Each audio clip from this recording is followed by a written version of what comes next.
नमस्कार मित्रांनो, स्वागत आहे तुमचं पुन्हा एका नवीन व्हिडिओमध्ये। तर मित्रांनो, आपण आज जाणार आहोत पाचोरा येथे। आता पेट्रोल पंपवर पेट्रोल भरले आहे आणि आता आपण लवकरच पाचोरा जाणार आहोत।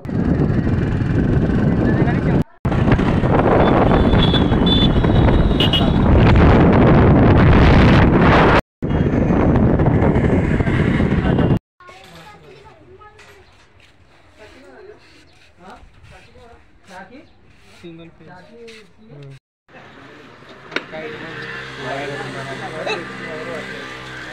आवल